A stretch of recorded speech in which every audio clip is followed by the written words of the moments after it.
This video will be going over Chapter 10, Part 2, which discusses the various types of books as well as the business of publishing. Now, when you walk into an average bookstore, what you typically see are called trade books. Trade books are aimed at general readers. These are the ones sold at commercial retail outlets such as Barnes & Nobles or Books A Million. There are many different categories within trade, such as adult, juvenile, comic book, and graphic novels. And trade can encompass many different types of books, such as fiction, nonfiction, biographies, classics, hobbies, art and travel, self-help, cookbooks. So you can see that trade makes up a large part of the genre of books. And it also generates the most money, over $16 billion in 2018. Here are some of the trade books that I read over summer break, in fact, within just the past month, and highly recommend all of these books, but these are some of the various examples of trade books that I read recently. Now, within trade books are also comic books, and if you're like me, you love comics and graphic novels, but the comic book industry really peaked in 1993, earning more than $850 million in sales. Sorry about that, everyone. Sales of graphic novels actually surpassed comic books in 2016, and they've actually recently seen an increase in 2019 with a spike of 16% increase in sales. Now, one of the main reasons that comic books and graphic novels are so integral to mass communication is that they are heavily adapted for film and TV, making them a large part of media convergence. Even within Marvel's new intro for their movies, they really give a great nod to their history in comic books and graphic novels.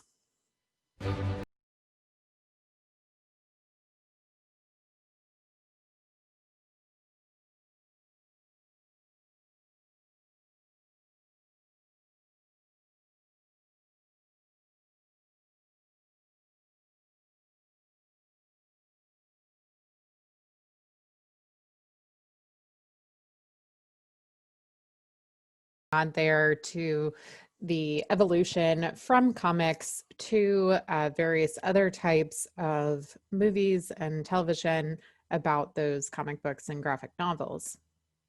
Now, mass market paperbacks can be similar to trade books. The primary difference in the mass market paperbacks is that they are smaller and they tend to come out months later than trade.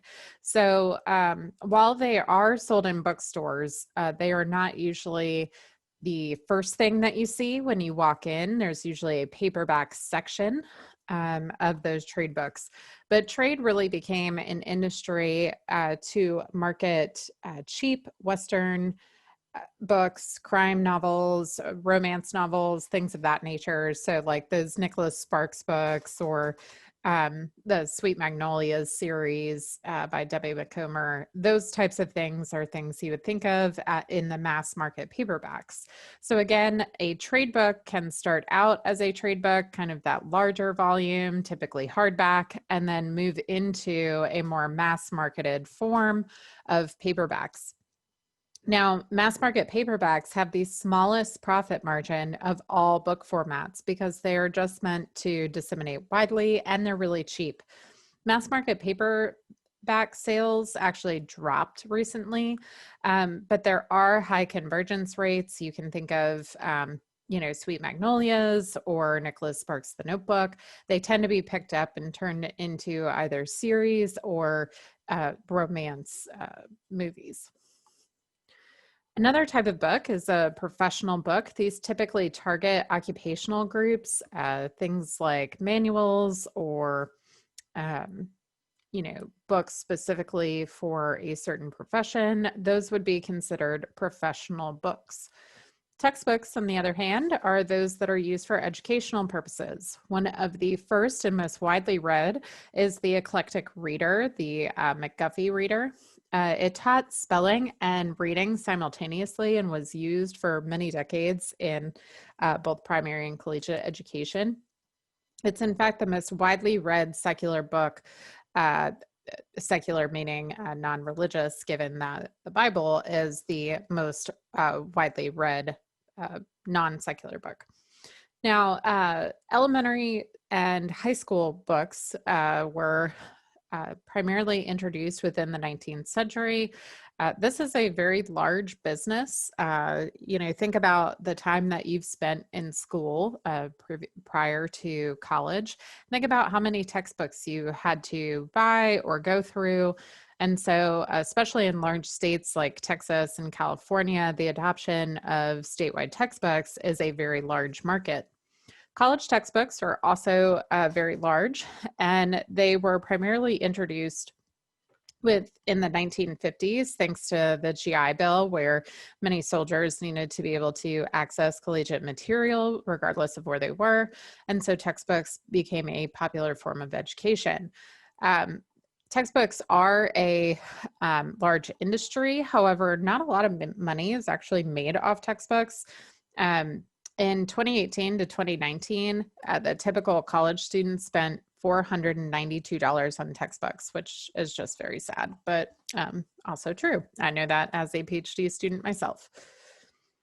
Other types of books are religious books. As I said before, the Bible is the best-selling book of all time. And while the entire genre of religious books is not very profitable, Bibles still continue to be sold very widely, as well as other religious texts such as the Quran, the Torah, and other things like that. Reference books are also very popular. They're another type of book. These are your dictionaries, encyclopedias, atlases, almanacs, but with the introduction of digital forms of reference materials, these are not sold quite as frequently. Now, a university press is the smallest market within the industry. Professors often publish to increase their tenure chances. When I talk about my research and things that I publish, this is what I'm talking about. I usually publish either within small volumes or to an academic journal. And so this is a very specialized audience and why it's a small market. Now, there are many trends within the publishing industry within recent years. Probably the most noticeable, though, is media convergence. It's very rare to have a best-selling novel that is not later adapted for film or television, such as Game of Thrones, or even classics like Little Women. We especially see this in young adult, thanks to J.K. Rowling's Harry Potter series, which kind of sparked a renewed interest in YA and fantasy. And so this has become an increasingly popular trend over the past few years. Celebrity book clubs are also very popular within the publishing industry. The first celebrity book club that really made a large impact in terms of television viewers was Oprah's book club, which started when she owned her own talk show. And as she introduced books, people would buy them in the thousands, even millions, to be able to participate in her book club.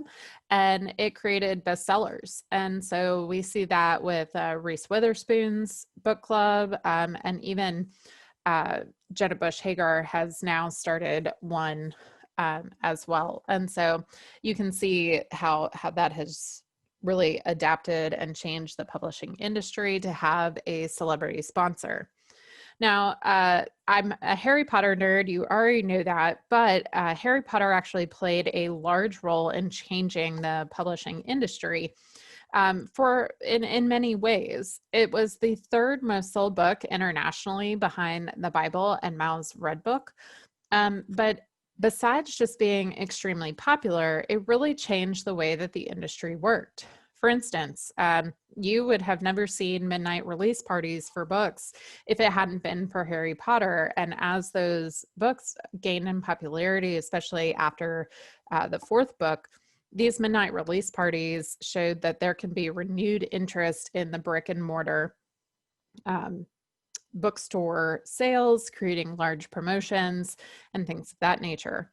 In addition, the New York Times bestsellers list, which is a very influential list in the publishing industry, actually had to create a children's and young adult list separate from their initial just bestsellers list, because Harry Potter was taking up the top spot every single week. And so other people could not get on the bestseller list. So they actually adapted the bestsellers list at the New York Times to include other different types of genres so that others could be featured, which just speaks to how children and young adult fiction had previously been ignored in the industry.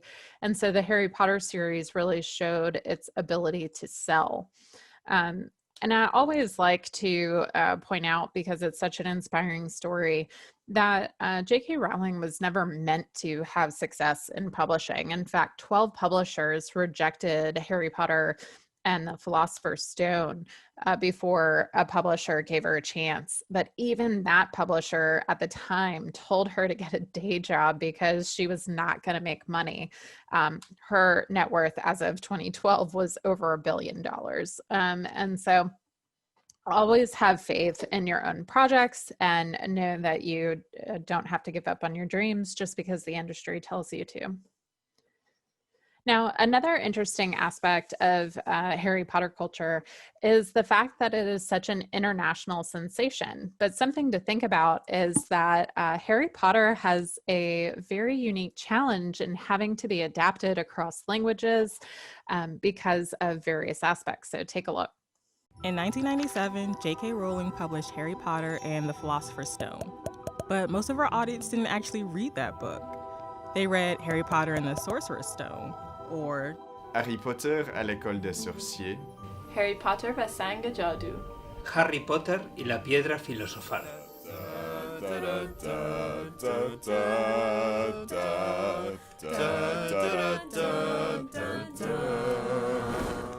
The bewitching Harry Potter books have reached readers in over 200 territories in over 60 languages. The authorized translations came from separate publishing houses with little oversight from the author.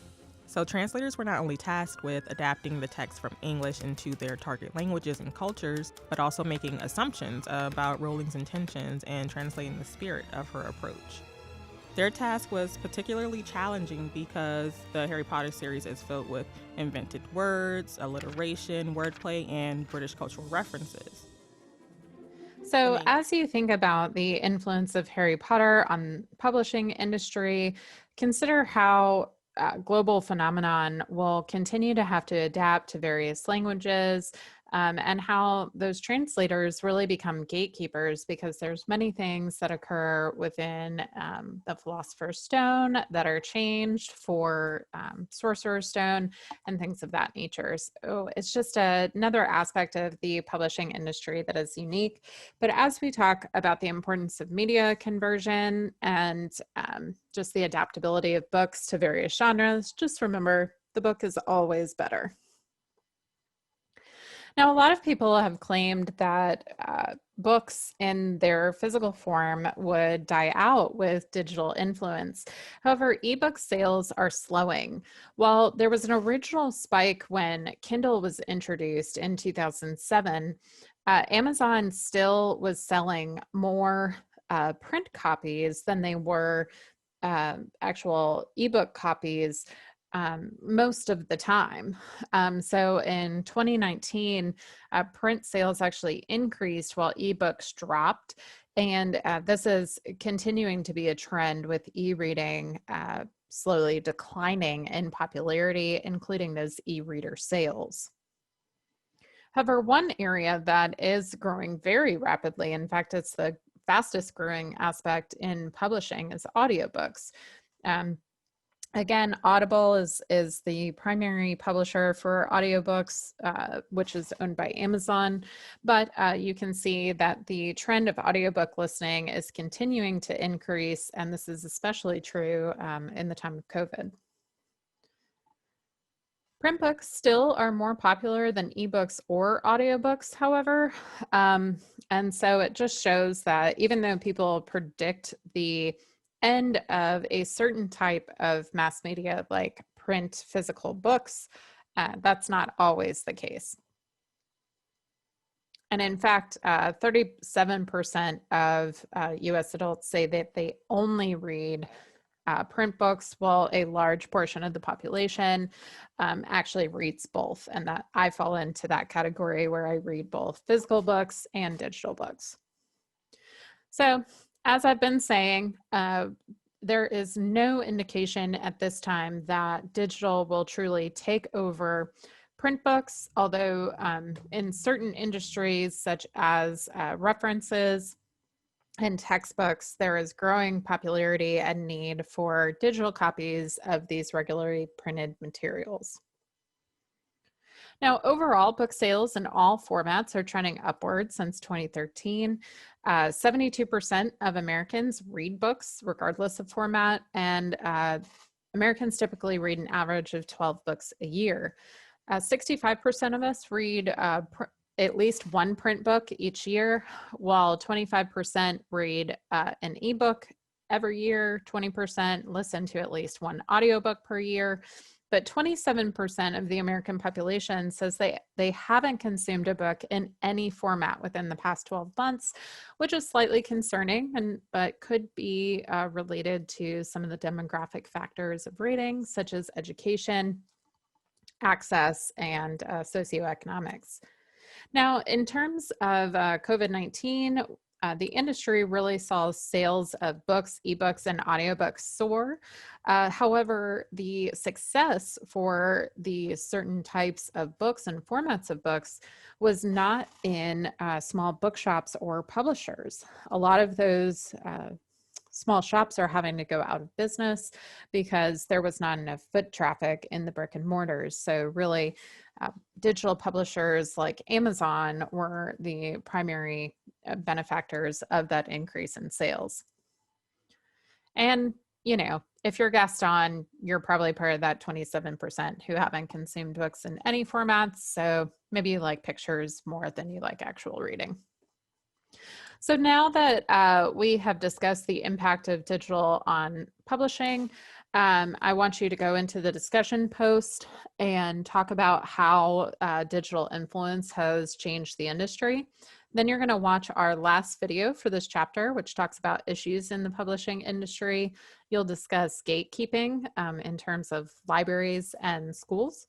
And then after you watch the video on issues in publishing, I'll make a few comments about exam 1, which will be week 5.